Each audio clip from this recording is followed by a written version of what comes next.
Bonjour tout le monde, bienvenue au service en ligne de l'Église des Nations de Gatineau. J'espère que vous allez bien ce matin. Ce matin, Célestin va nous conduire dans la louange. Et avant, je voulais partager un verset avec vous. C'est dans le psaume 105, versets 1 à 3. Ça nous dit « Louez l'Éternel et faites appel à lui. Publiez ses œuvres parmi les nations. Chantez à sa gloire et célébrez-le en musique. Racontez sans cesse toutes ses merveilles. Soyez fiers de lui, car il est très saint. Que le cœur de ceux qui sont attachés à l'Éternel soit rempli de joie. » Alors, je voulais nous encourager à ouvrir nos cœurs à Dieu ce matin et à venir devant lui avec reconnaissance et avec joie. Alors, je vous souhaite un bon culte. Que Dieu vous bénisse.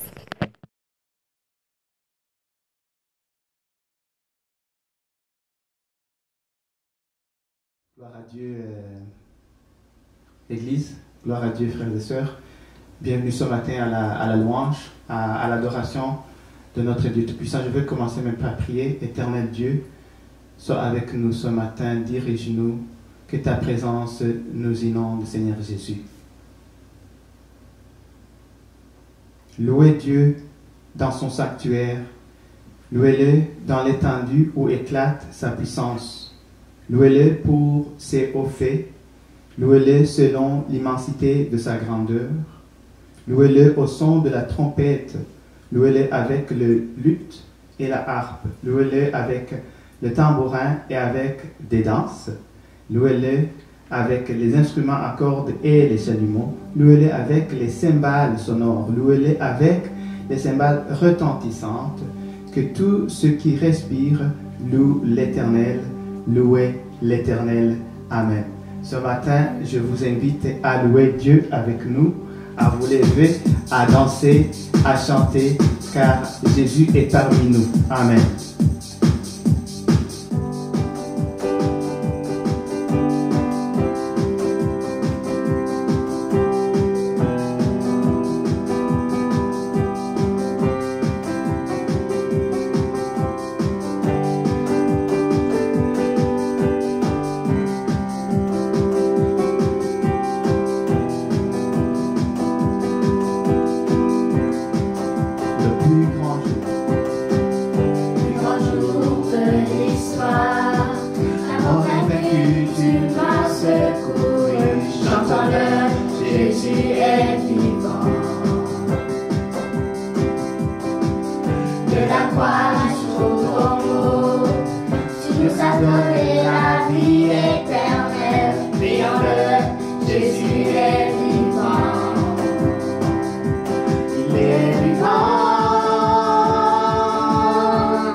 Je suis transformé, oh, quel beau jour.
quel beau jour, je suis transformé. Oh, quel beau jour, tu effaces mes péchés. Oh, quel beau jour, je suis transformé.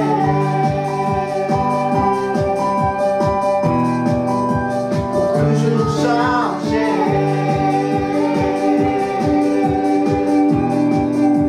Je suis transformé. Pour toujours changer.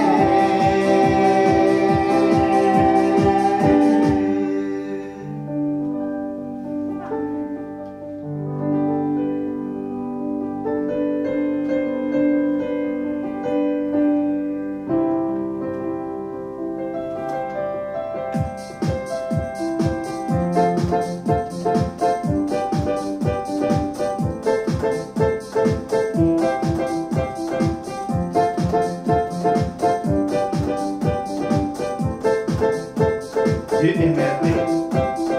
Merveilleux, si merveilleux est ton immense amour. Ta croix proclame la grâce de Dieu sur moi.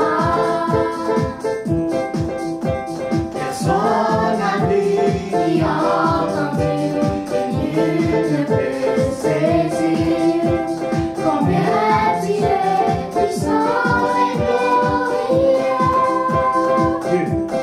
Dieu merveilleux, je t'aime. Dieu merveilleux, je t'adore. Dieu merveilleux, mon cœur te chante. Dieu merveilleux, je t'aime. Dieu merveilleux, je t'adore. Dieu merveilleux, mon cœur te chante. Rayonnant. Rayonnant, si rayonnant, ta grâce remplit les cieux. Tu montres à tous la grandeur de tes œuvres. La beauté de ta majesté, tous mon cœur a chanté. Combien tu es Sorti de merveille. Rayonnant. rayonnant, si rayonnant, ta grâce remplit les cieux. Tu montres à tous la grandeur de tes œuvres. La beauté de ta majesté, tous mon cœur a chanté. Combien tu es splendide et merveilleux. Tu es merveilleux, je t'aime. Tu es merveilleux, je t'adore. Tu es merveilleux, mon cœur te chante. Dieu. Dieu merveilleux, je t'aime. Dieu merveilleux, je t'adore. Dieu merveilleux, mon cœur te chante. Dieu. Dieu merveilleux, je t'aime. Dieu merveilleux, je t'adore. Dieu merveilleux, mon cœur te chante.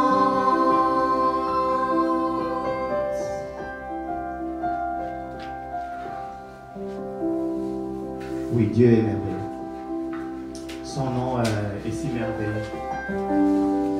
Le nom de Jésus est si merveilleux. C'est lui que nous louons ce matin. Amen. Je vais lire un verset dans le livre Romains, chapitre 1, verset 20. En effet, les perfections invisibles de Dieu, sa puissance éternelle et sa divinité se voient comme à l'œil depuis la création du monde, quand on les considère dans ses ouvrages. Dieu était là depuis la création du monde. Tu étais là.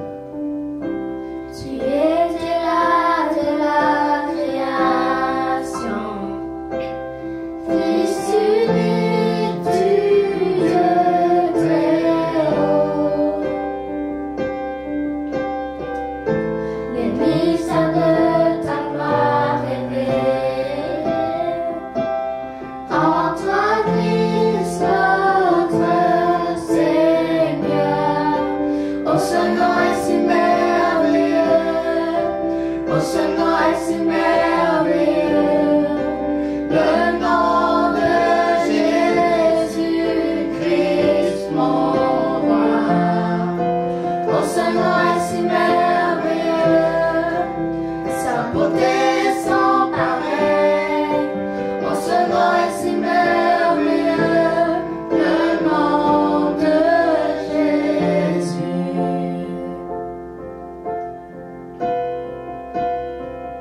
Tu n'as pas voulu. Tu n'as pas voulu laisser sans nous.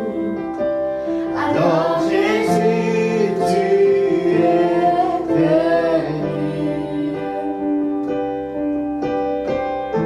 Ton amour a vaincu nos péchés. Et rien ne peut nous séparer. Oh, ce nom est si glorieux. Oh, ce nom est si glorieux. Le nom de Jésus-Christ, mon roi.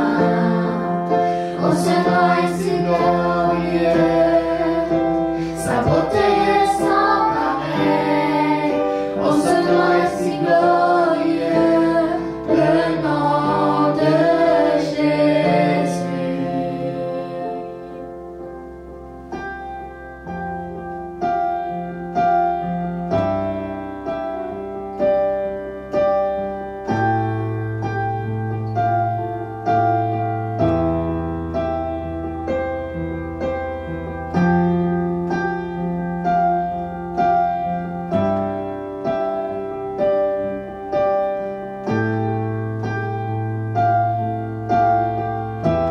La terre, La terre a tremblé, le voile s'est déchiré, les hommes en l'amour et le péché.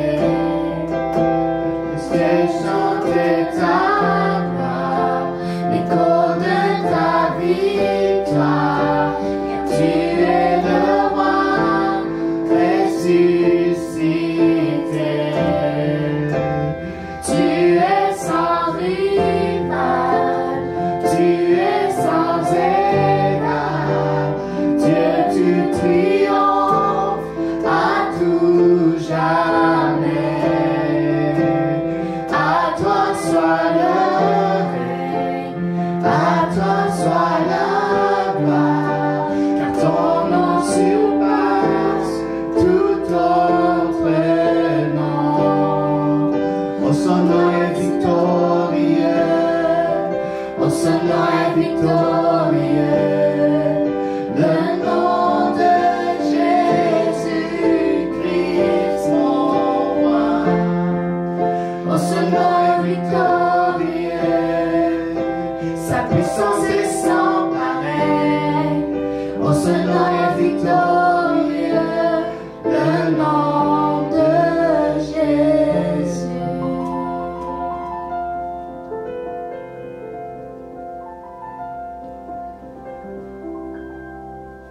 Jean 3,16 Car Dieu a tant aimé le monde qu'il a donné son Fils unique, afin que quiconque puisse croire en lui ne périsse point, mais qu'il ait la vie éternelle.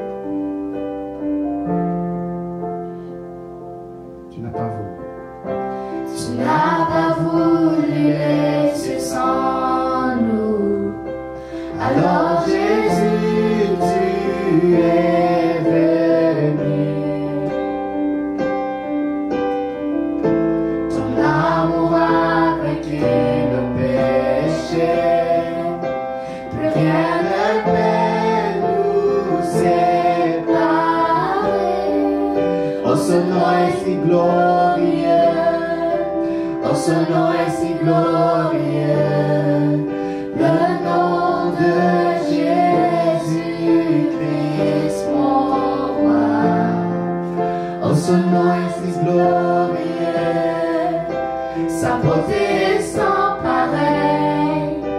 son nom est si glorieux, le nom de Jésus.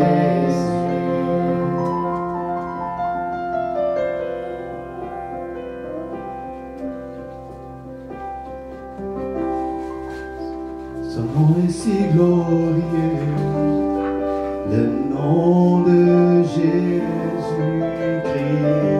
mon roi. Oh, son nom est si glorieux, sa beauté sans pareil. Oh, son nom est si glorieux, le nom de Jésus. Jésus, ton nom est glorieux.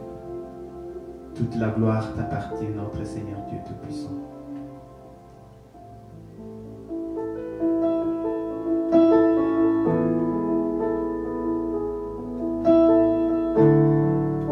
Gloire à l'agneau. Agneau immolé pour nos péchés.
Pour l'adorer, pour contempler sa grandeur, car il est glorieux, il est merveilleux, il est tout-puissant, Dieu éternel des armées, créateur de toutes choses, élevé au-dessus de tout.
Tu as sorti le peuple hébreu d'Égypte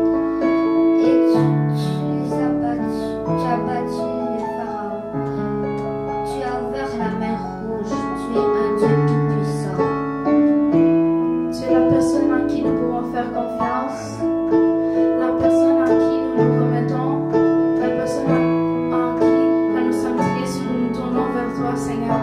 Tu es la personne qui a tout créé ici, tout ce qu'on voit, même nos voix en ce moment pendant qu'on chante. Merci Seigneur pour tout. Merci pour ce que tu as fait de nous. Merci pour ce que tu as accompli dans chacune de nos vies. Merci Seigneur. Nous voulons te dire merci.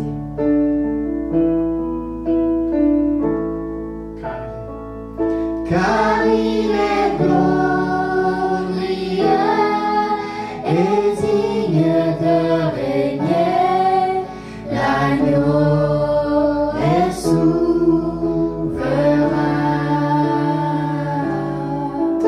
Nous élevons nos voix pour l'adorer, l'agneau est souverain.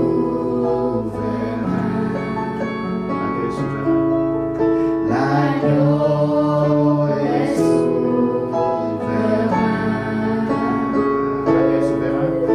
L'agneau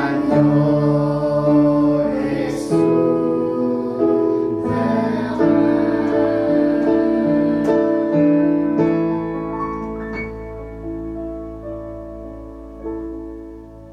Amen. Amen.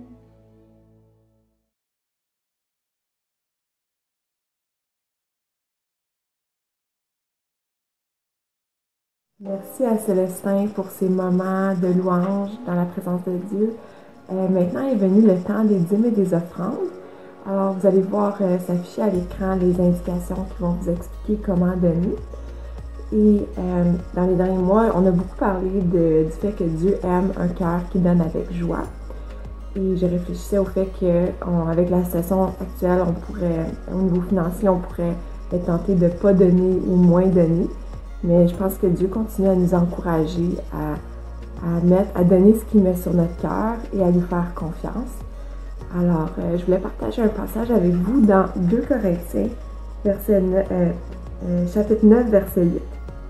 Ça dit « Et Dieu peut vous combler de toutes sortes de grâces, afin que, possédant toujours en toutes choses de quoi satisfaire à tous vos besoins, vous ayez en abondance pour toute bonne œuvre. » Alors, dans le fond, je nous encourage à faire confiance à Dieu qui va pourvoir à nos besoins, mais aussi qui va nous en donner assez pour qu'on puisse continuer à semer dans le royaume de Dieu et envers ce qu'il fait. Alors maintenant, on a Alice qui va nous enseigner ce matin. Je vous souhaite un bon message et une bonne semaine. Au revoir!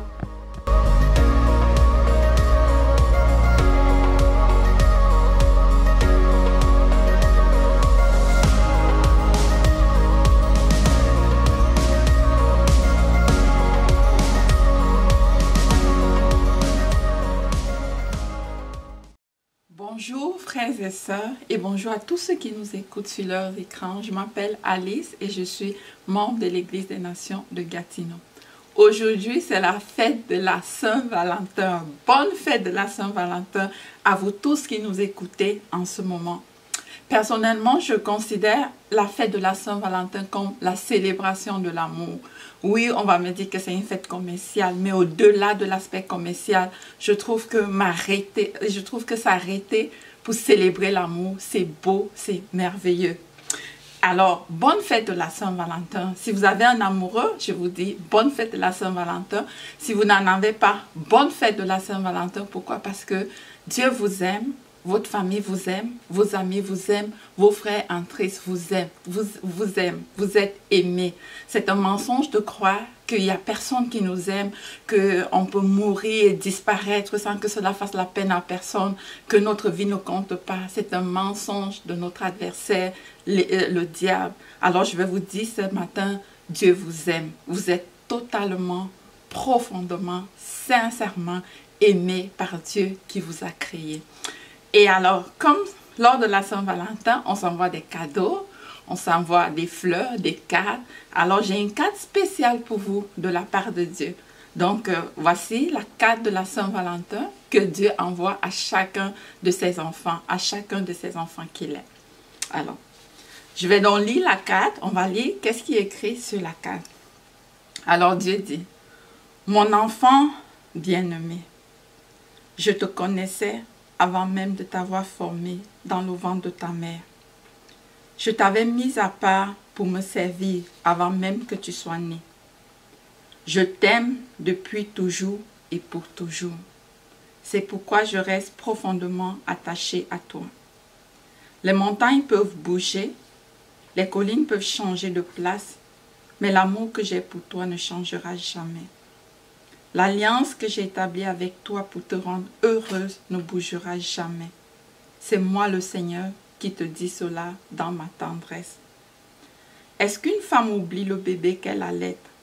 Est-ce qu'elle cesse de montrer sa tendresse à l'enfant qu'elle a porté? Même si elle oubliait, moi je ne t'oublierai jamais. Vois, j'ai écrit ton nom sur la paume de mes mains. Je t'aime. On va refaire le même exercice et on va personnaliser la carte maintenant. À la place de mon enfant, chacun va mettre son nom parce que Dieu est personnel. Dieu s'adresse à chacun de nous individuellement. Alors ce matin, si je personnalise la carte, donc vous allez mettre votre prénom à la place de mon enfant. Alors voici ce que ça donne dans mon cas.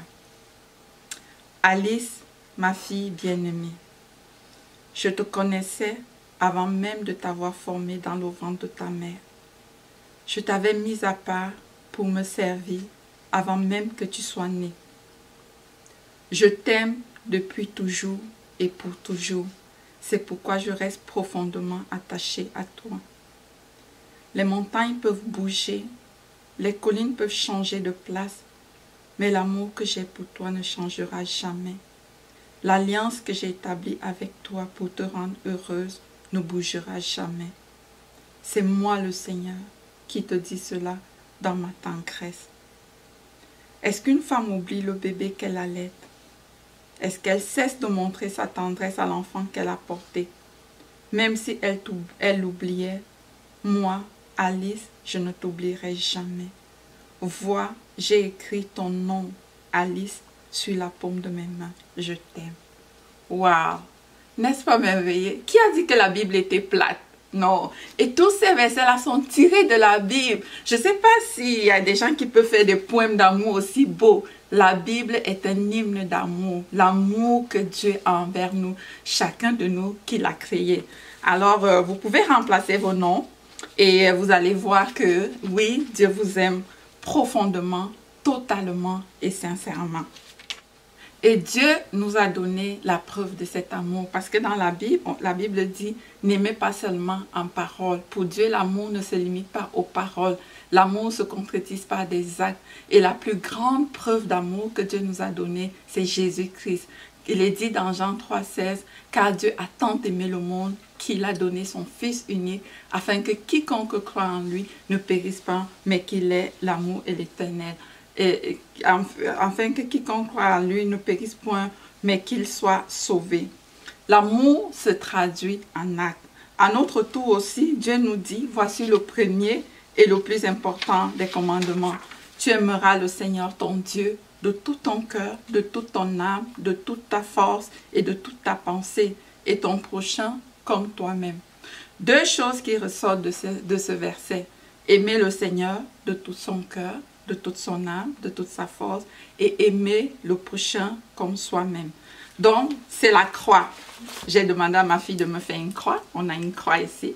La croix est verticale et horizontale. Verticale, c'est l'amour que j'ai envers Dieu, l'amour envers Dieu. Et horizontal, l'amour avec les autres. L'un ne va pas sans l'autre. Tu ne peux pas aimer Dieu, ne pas aimer les frères et ne pas aimer les gens sans aimer Dieu. Tout ça va ensemble. Donc, c'est la croix. Dans la première partie, je vais aborder la partie verticale de la croix. L'amour de Dieu, l'amour que j'ai pour Dieu.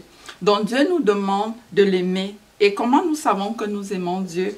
Étant donné que l'amour se traduit par les actes qui disent « je t'aime », quels sont les actes que je peux poser qui disent à Dieu « je t'aime » Et Jésus nous donne la réponse dans Jean 14, 15. Il va dire « si vous m'aimez, vous obéirez à mes commandements ». Le semeur dit « si vous m'aimez, vous suivrez mes enseignements ». Et dans le verset 21, toujours de Jean 14, il va dire « si quelqu'un connaît mes commandements et leur obéit, il m'aime vraiment ». Et dans la version semeur, c'est écrit « celui qui m'aime vraiment c'est celui qui retient mes commandements et les applique. En d'autres termes, quand je dis Seigneur, je t'aime, Père ou Père, je t'aime, Dieu dit ok, il regarde ma vie. Est-ce qu'elle connaît ce que j'ai enseigné? Est-ce qu'elle retient ce que j'ai enseigné? Est-ce qu'elle applique ce que j'ai enseigné? Si c'est ok, si c'est le cas, dans ce cas, oui, elle m'aime. Sinon, dans Jean 14, verset 24, il va dire, mais celui qui ne m'aime pas, ne met pas mes paroles en pratique. Bien-aimés, n'aimons pas en parole seulement. Nous savons que nous aimons Dieu si nous obéissons à ses commandements. Une autre belle démonstration de l'amour vis-à-vis de Dieu est la confiance que nous avons en lui.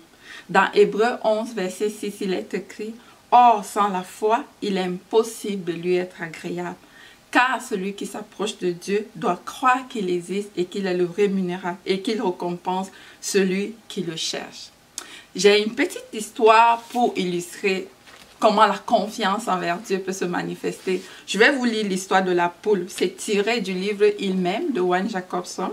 Donc, à la page 123, je vais vous lire l'histoire et ensuite, je vais faire le lien avec la confiance. L'histoire va comme suit. Le feu de forêt, la poule, l'histoire c'est la poule et ses poussins. Le feu de forêt était maîtrisé et les pompiers s'assuraient que tous les points chauds étaient contrôlés. Alors qu'ils avançaient dans le paysage noirci, entre les fumerolles qui s'élevaient encore de la terre, une grosse tache attira l'attention de l'un d'eux. Alors qu'il s'approchait, il remarqua qu'il s'agissait en fait des restes brûlés d'un gros oiseau. Les oiseaux étaient les premiers à fuir un incendie.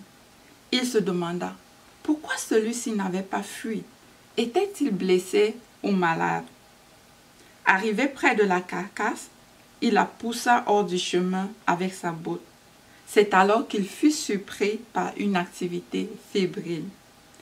4 petits oisillons coururent dans tous les sens parmi les cendres, puis s'enfuirent le long de la pente. Le volume du corps de la mère les avait protégés des flammes. Et bien que la chaleur les tue, ces petits furent épargnés. Face aux flammes, elle était restée avec ses petits. Elle était leur seul espoir de salut. Et au risque de sa vie, elle les avait réunis sous ses ailes et couverts de son propre corps. Même quand la douleur atteignit son paroxysme, alors qu'elle aurait pu facilement s'envoler et recommencer une autre nichée, elle est restée au milieu des flammes. Sa carcasse calcinée et ses petits vivants racontent eux-mêmes l'histoire. Elle s'est sacrifiée pour les sauver. Elle illustre aussi une autre histoire presque incompréhensible, celle-là. Dans cette histoire, c'est le Créateur du ciel et de la terre qui a fait exactement la même chose pour sauver de la destruction ses enfants égarés. Bien-aimés, c'est quoi le lien entre cette histoire et la confiance qu'on peut témoigner, que la confiance vis-à-vis de Dieu? Une poule, on sait, ne nourrit pas ses petits, ni ne les baise pour les endormir. Mais quand un prédateur s'approche ou que le poulailler prend feu, elle essaye de les rassembler sous ses ailes, en les cachant sous elle. Elle les met à l'abri sous son corps, risquant sa propre vie pour qu'ils soient en sécurité. Les poussins ne courent pas tous vers leur mère en cas de danger. Ceux qui sont paralysés par la peur ou qui essaient de trouver un moyen de se sauver se font dévorer. Elle ne peut pas courir pour les prendre séparément. Ils doivent venir à elle. Les poussins n'ont pas besoin de gagner le droit d'être à l'abri. Ils n'ont qu'à courir sous les ailes de leur mère et la laisser les couvrir. Ceux qui l'ont fait ont été sauvés. Les autres ont été dévorés par les flammes. Peu importe qu'ils aient eu une meilleure idée ou qu'ils aient pensé qu'ils pourraient fuir, tout ce qui comptait était leur volonté à faire confiance à l'appel de leur mère. Bien-aimés, avoir confiance à l'amour du Père pour toi signifie simplement que chaque jour, dans chaque circonstance, tu peux te reposer dans l'assurance que Dieu te connaît, il prend soin de toi mieux que tu ne peux le faire toi-même et qu'il est capable de faire en sorte que sa gloire soit reflétée en toi. Donc, comme dans l'histoire de la poule, les poules doivent avoir la certitude que leur mère les aime. En cas de danger, ils peuvent aller secourir, ils peuvent aller s'abriter sous ses ailes. C'est la même chose. Si nous aimons Dieu, nous devons avoir confiance en lui. Dans chaque circonstance, à chaque moment de notre vie, nous pouvons faire confiance en lui. L'amour que nous démontrons à Dieu se manifeste aussi par la confiance que j'ai en lui. J'aime mon mari et j'ai confiance en mon mari. Et c'est la même chose pour nous. On peut démontrer cette confiance-là en Dieu chaque jour dans les circonstances de la vie. Être assuré que quoi qu'il arrive, Dieu sera toujours là parce qu'il nous aime. Tous les mots que je vous ai lus dans la carte de la Saint-Valentin sont réels, sont vrais. C'est ce que Dieu dit de nous et c'est comme ça qu'il nous voit. Amen. On va passer maintenant à la deuxième partie de la croix. J'ai dit que la croix est verticale et horizontale. On a fini la partie verticale. Maintenant, on va aller à la partie horizontale. Dans la Bible, donc, aimer son prochain comme toi-même. Dans la Bible, il y a tellement de recommandations et de conseils sur la façon de parler à l'autre, sur la façon de traiter l'autre, sur les actes que nous devons poser ou ne pas poser vis-à-vis de l'autre, ou même sur ce qu'on devrait penser ou ne pas penser de l'autre. Que ce soit entre époux, entre parents, entre frères et sœurs, de la même famille ou dans l'église ou à l'égard des autorités qui nous gouvernent. On peut se référer à la Bible pour les conseils. Le but de Dieu est vraiment que nous puissions mener une vie paisible et tranquille. Alors, comme c'est la Saint-Valentin, je me suis dit que ce serait une bonne idée de faire ressortir quelques actes de bienveillance que la Bible nous donne sur la façon dont les époux doivent se traiter. Les points que nous allons relever tantôt peuvent s'appliquer dans notre quotidien de tous les jours vis-à-vis de tout le monde. On peut avoir les mêmes attitudes, poser les mêmes gestes vis-à-vis des autres. Mais on va le circonscrire dans le cadre du mariage. On va parler entre époux et épouse, comment les gens doivent se traiter. Donc pour cela, je ne vais pas le faire seul. Je vais demander à mon amoureux de me rejoindre. Donc, je suis en compagnie de mon amoureux Yves. Ça fait 15 ans que nous sommes amoureux et puis on a déjà 15 Saint-Valentin et par la grâce de Dieu, on en aura encore plusieurs. Donc, les points que nous allons vous présenter sont tirés de l'émission Bonjour chez vous de MCTV. C'est Jérémy Soubé qui les a donnés.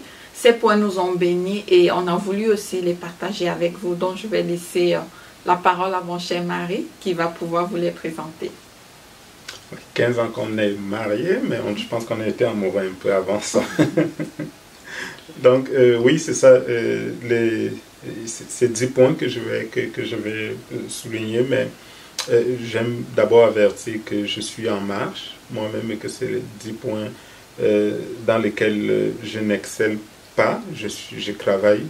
Donc, ne vous sentez pas coupable si, comme moi, vous n'êtes pas encore parfait dans ces points-là. Mais l'important, l'essentiel, c'est que vous soyez en marche comme moi et que vous mettiez des efforts.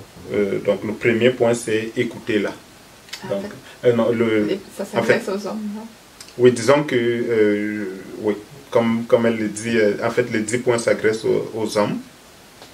Et puis, ça ne veut pas dire que les femmes ne peuvent pas éprouver leur compte là, mais ça veut surtout dire que c'est à nous les hommes de faire beaucoup d'efforts. C'est nous qui avons beaucoup à faire, les femmes sont déjà quasiment parfaites. Donc le premier point c'est aimer-la. Donc aimer-la, il faut poser des actes qui disent je t'aime. L'apôtre Jean nous dit dans 1 Jean 3,18 que de ne pas aimer en parole avec les langues, mais d'aimer avec la langue, mais plutôt d'aimer en action et en vérité. Donc il faudrait que ça transparaisse dans notre façon de nous comporter avec elle. Il faut que ça se lise, que l'on soupçonne, que l'on soit pris en flagrant délit de poser des actes qui disent à notre bien-aimé, je t'aime. Si ça n'arrive jamais, ça c'est problématique. Donc si les gens se posent les questions, est-ce qu'ils l'aiment vraiment, est-ce qu'ils l'aiment pas, ça aussi c'est problématique. Donc le deuxième point, c'est écouter-la. Il y a une différence entre entendre et écouter. Entendre, c'est quelque chose de passif. C'est quelque chose que l'on perçoit bien malgré nous. Je peux entendre un bruit, je peux entendre quelqu'un parler. Mais écouter, c'est quelque chose d'actif. Ça demande que l'on s'arrête, que l'on prête attention, que l'on se concentre à. Et on peut être très occupé dans notre journée. On peut avoir une journée extrêmement difficile. Mais lorsque notre épouse, notre conjointe nous parle, il faut mettre pause, se mettre sur pause et l'écouter activement. Et avoir une écoute active signifie être capable d'être empathique à ce qu'elle dit, de réagir à ce qu'elle dit. Pas simplement oui, mais quelque chose de plus significatif. Est-ce que vous savez quand est-ce que ce qu'elle veut faire pour son anniversaire, par exemple, ou est-ce qu'elle veut passer les prochaines vacances? Lorsqu'on n'écoute pas, notre épouse, elle se ferme. Et puis elle ne se met plus à nous dire les choses parce qu'elle se dit ça vaut pas la peine que je lui dise. Et ça devient dangereux parce qu'on peut être devenus deux étrangers même si on passe 24 heures chaque jour ensemble. Le troisième point, c'est célébrer là. Célébrer signifie souligner. Ça signifie honorer.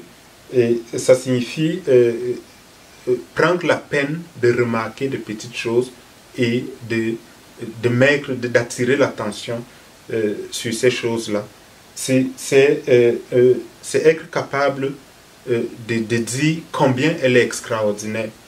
Et toutes les femmes méritent d'être célébrées. Ne serait-ce que parce qu'elles donnent la vie. Ça, c'est extraordinaire parce qu'elles portent nos enfants pendant 9 mois et que dans la nuit, c'est elle qui a de la difficulté à s'endormir et que c'est elle qui voit son corps se métamorphoser et changer et que c'est elle qui doit faire attention à ce qu'elle mange, à ce qu'elle boit, à sa qualité de sommeil. Il faut la célébrer.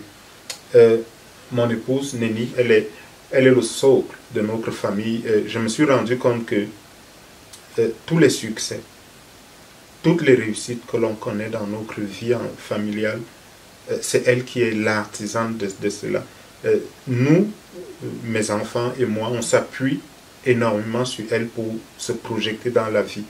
Le jour où elle nous donne pas à manger, c'est sûr qu'on ne va pas avoir une bonne journée. Elle est responsable d'à peu près tout. Elle règne peut-être sur tout, mais c'est un règne qui est bénéfique.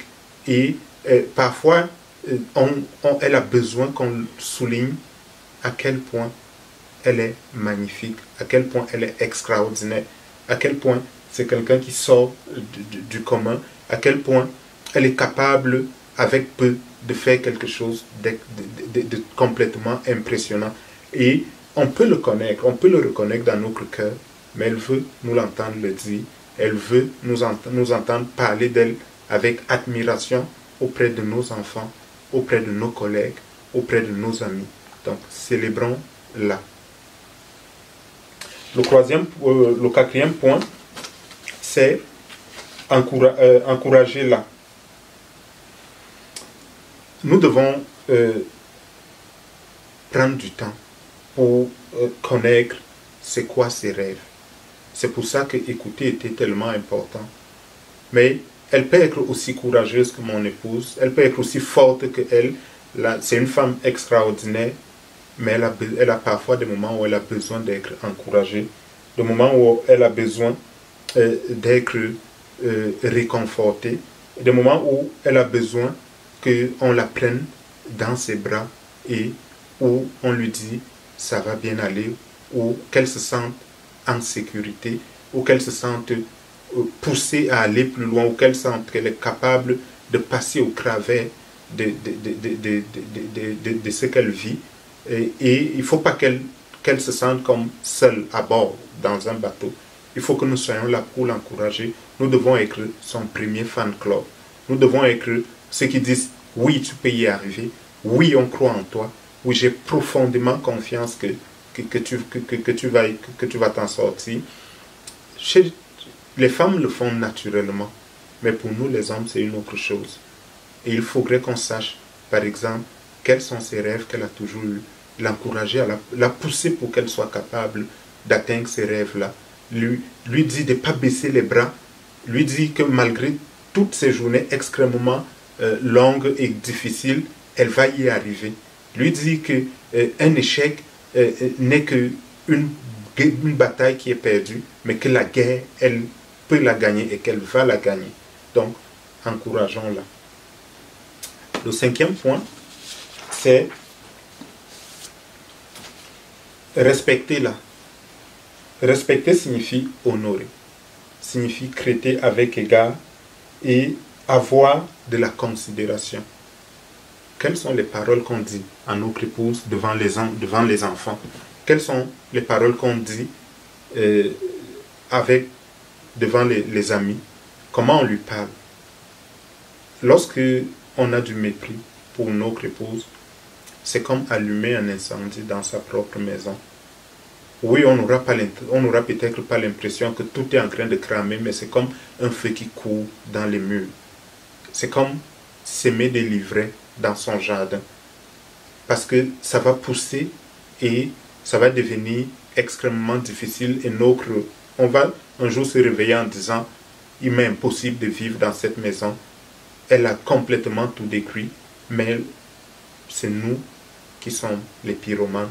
C'est nous qui sommes ceux qui avons parti ce feu-là. C'est nous qui sommes ceux qui avons sémé cet ivraie-là. » Il faudrait que nos paroles soient des paroles honorables, des paroles pleines de considération, des paroles qui lui disent « Tu es extraordinaire » et quand même un enfant parle à notre épouse, nous devons être capables d'attirer son attention sur le fait que le ton avec lequel il lui parle est peut-être mal placé.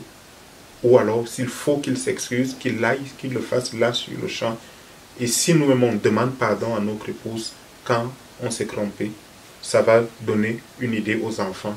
Et les enfants vont aussi avoir tout de suite le réflexe de respecter notre épouse.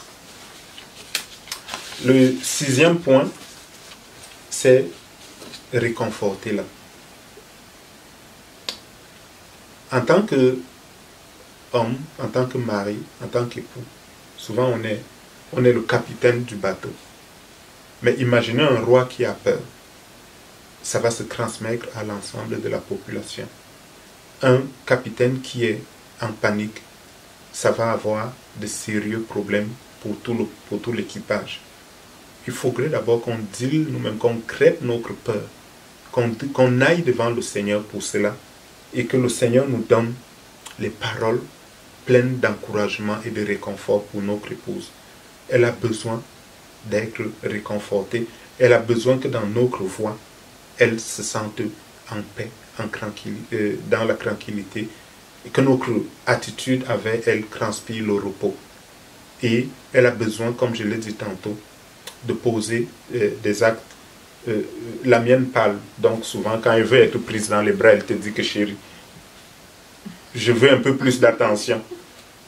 Et ça me ramène à l'ordre. Mais elle n'a pas toujours à le faire. Il faudrait que nous-mêmes, instantanément, que l'on sache quand est-ce qu'il faut la prendre dans les bras. Il ne faut pas attendre d'être dans le lit pour cela. Quelques fois par jour, l'enlacer simplement, passer notre main sur ses cheveux et sur sa tête, ça la réconforte, ça l'encourage et ça lui donne d'être épanouie. Et quand une femme est épanouie, elle est rayonnante, elle est radieuse, notre quotidien n'en est plus que merveilleux, magnifique. Le 7e point qu'ils ont apporté dans l'émission, c'est aider-la. Aider-la, c'est l'assister dans tous les domaines de sa vie. voyez-vous, je lisais hier au sujet des diamants et du diamant brut, et puis je constatais, les spécialistes disaient qu'un diamant brut, parfois, si on le vend dans cet état-là, il ne peut coûter que quelques dollars. Alors que lorsqu'on l'a travaillé, il coûte des millions. Il coûte des milliers de dollars et parfois des millions. Et on peut dire, oh, notre épouse, mon épouse, elle est paresseuse, ou elle est ceci, ou elle est cela. Mais la réalité, c'est que elle ne peut pas être plus bas que ce que nous faisons d'elle. Nous devons l'aider. Nous ne devons pas lui laisser toute la tâche. Nous ne devons pas lui laisser prendre toute la responsabilité. Nous devons être à ses côtés.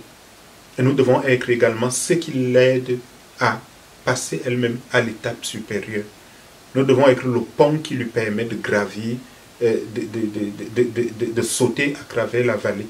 Nous devons être la courte échelle qui lui permet de monter, de passer de l'autre côté. Nous devons être ce qui lui permet d'avancer, le vent qui la pousse pour qu'elle soit cette femme extraordinaire qu'elle est. Et ça ne dépend que de nous. Aidons-la. Le 8e point, c'est soyez-lui reconnaissant. C'est des gestes peut-être simples, c'est des mots que l'on pense que c'est évident, mais c'est précieux. Sachons dire merci. Merci chérie pour le dîner. C'était magnifique. Merci chérie d'être... Merci chérie d'être aussi belle. Merci chérie d'être à l'écoute. Merci de prendre soin des enfants. Merci parce que je peux manger quand j'ai faim. Merci parce que tu penses à des choses auxquelles je n'avais même pas songé. Et il faudrait que les enfants nous voient le dire ou qu'ils le fassent aussi. C'est important d'être reconnaissant. C'est important de montrer de la gratitude et de l'exprimer envers son épouse. Le 9e point, c'est offrez-lui. C'est la partie que j'aime. C'est important parce que tous on pense, quand on dit offrez-lui, on pense tout de suite à l'anniversaire, à sa fête. Mais ayons le cœur du Père. Le Seigneur n'attend pas seulement notre fête pour nous faire des cadeaux, mais prenons le temps de souligner des événements qu'elle-même n'a pas eu à l'esprit. Venons avec des cadeaux surprises. J'ai beaucoup à apprendre là-dedans. Mais je vous le dis, chaque fois que tu le fais, tu vas te rendre compte qu'elle devient... C'est comme une fleur qui s'ouvre. Et tu lui permets de s'épanouir. Et c'est ce que notre Dieu fait pour nous. Nous aimerions que le Seigneur nous fasse des surprises. Faisons des surprises également à notre épouse, à notre conjoint, à notre bien-aimé. Et on était très bon là-dedans au moment des fiançailles. Et après le mariage, souvent ça disparaît. Ça n'a pas lieu de disparaître. Il faut continuer dans cette lancée-là. À nous les cadeaux, mesdames. Le dernier point, donc je terminerai par ce dernier point-là, c'est offrez-vous. Jésus même a dit que je ne suis pas venu pour servir, mais je ne suis pas venu pour être servi, mais pour servir. Et pour nous, les hommes, souvent, on pense, pour les femmes c'est naturel de servir et de s'offrir, de se donner, mais pour nous les hommes, c'est difficile. Et j'irais même jusqu'à dire que c'est important de nous offrir, nous les hommes, même dans la vie sexuelle. Dans le mariage, est-ce que c'est nous que nous voulons satisfaire ou c'est à l'autre que nous pensons? Dans tout ce que nous faisons, ayons à l'esprit d'abord son épanouissement, son désir, sa passion, ses rêves, et même au lit, pensons d'abord à elle et non pas à nous. Et lorsque nous mettons en œuvre ces 10 leçons ou ces 10, je ne veux pas dire 10 commandements, mais ces 10 recommandations, ça ne peut que bien aller. Comme je l'ai dit, je le souligne, j'y travaille, je suis en marche, mais je prie que le Seigneur m'aide parce que je suis conscient de ce qu'il m'a donné, ce que j'ai rencontré. C'est un trésor. Et lorsque on découvre un diamant à l'état brut, il semble ressembler à rien. Mais une fois qu'on l'a travaillé, tout le monde voit combien il est magnifique et les gens veulent mettre du prix à cela. Mais les 10 recommandations, là, c'est pour justement polir notre diamant, pour qu'il soit à l'image de ce que le Seigneur veut, ou de ce que le Seigneur a comme image de notre épouse. Que le Seigneur m'aide et qu'il vous aide également. Et aussi, je vais ajouter ces points-là, c'est pour avoir des couples en santé. Parce que notre objectif ici, c'est d'avoir des couples en santé. Et c'est ça le cœur de Dieu, d'avoir des couples en santé. Et donc, à vous, mesdames, je ne vais pas donner 10 recommandations. J'ai juste 3 points que je pense qu'ils sont importants dans le couple. Pour la femme, le pardon, la grâce et la prière. Le pardon, pourquoi? Parce qu'il faut pardonner son époux. Chaque fois que notre mari nous fait quelque chose, ça peut être une petite chose, par exemple, il a oublié d'enlever la marmite que j'avais dit d'enlever au feu, puis la sauce s'est brûlée, il faut pardonner. Donc Dieu nous pardonne. Moi, je suis tellement contente que Dieu me pardonne. Donc, je encourage aussi le pardon. Ne laissons pas l'offense dans nos cœurs. Ne laissons pas l'amertume, la frustration envahir nos cœurs. Ça va empoisonner notre couple. Pardonnons, pardonnons. Jésus nous a demandé de pardonner 77 fois 7. Ça vous dit que pour le même péché, tu dois pardonner chaque fois. Donc, ayons ce cœur de pardon. Deuxième chose, la grâce. Il n'y a rien que nous méritons. Dieu nous a donné tout par grâce. Et moi, je suis bien contente de bénéficier de la grâce de Dieu. La grâce, c'est quelque chose que tu ne mérites pas, mais que Dieu te le donne. Et donc, c'est la même chose dans le couple. Soyons gracieux avec notre mari. Il ne mérite pas ceci, mais faisons-le par grâce. Nous sommes contents de bénéficier de la grâce de Dieu. Offrons la même grâce à notre mari. Soyons gracieuses envers notre mari. La dernière chose que je vais appuyer, c'est la prière.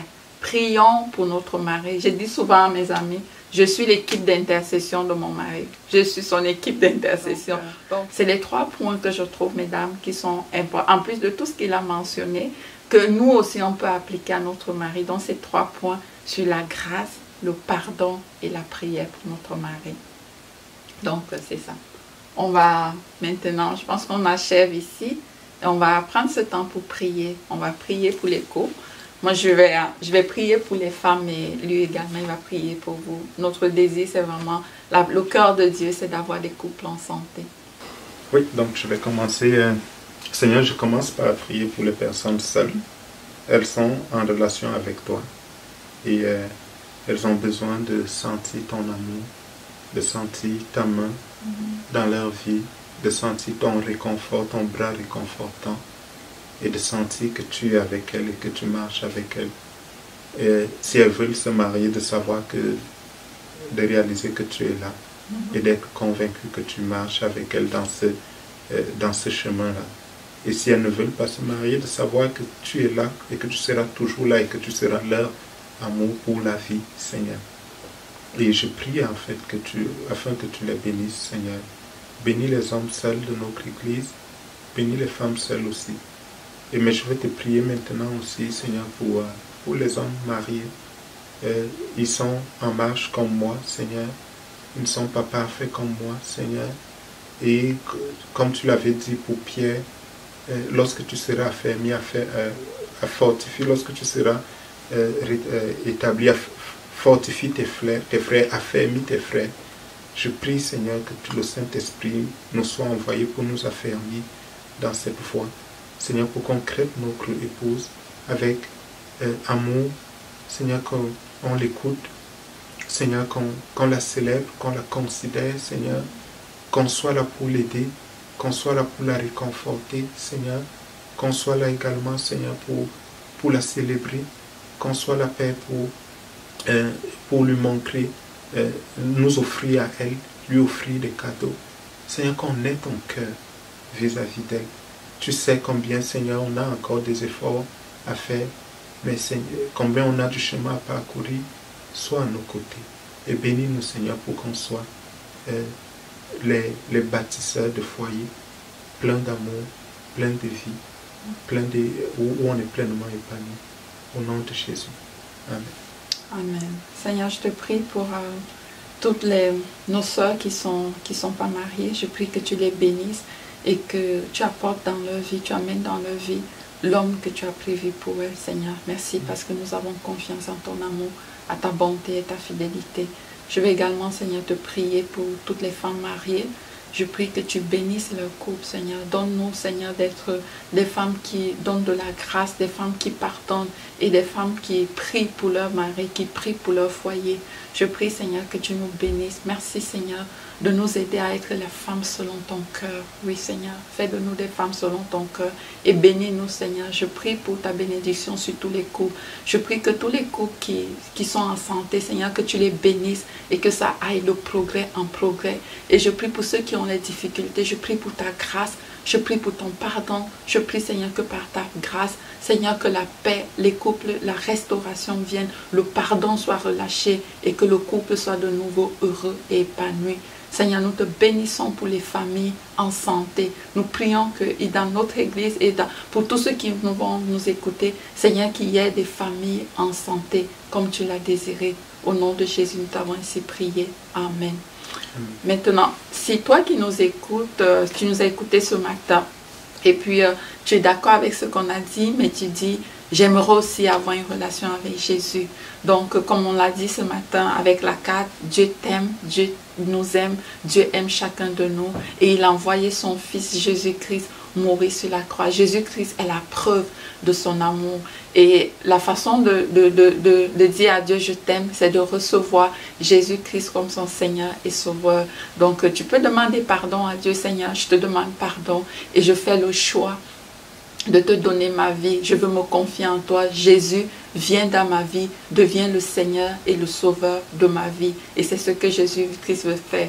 Alors si tu veux faire cette prière, que tu veux t'engager, que tu dis, moi je veux connaître Jésus, moi je veux avoir une relation avec Jésus, alors tu peux faire cette prière avec moi. Seigneur Jésus, je reconnais ce matin que je suis un pécheur, que je n'ai pas toujours marché selon tes voies et je te demande pardon. Ce matin, j'ai entendu le message et je veux te connaître. Alors me voici, je te donne mon cœur, je te donne ma vie. Viens Jésus, régner dans ma vie, viens prendre la place dans mon cœur. Je veux te suivre. Aide-moi à marcher selon tes voies. Au nom de Jésus, Amen. Amen.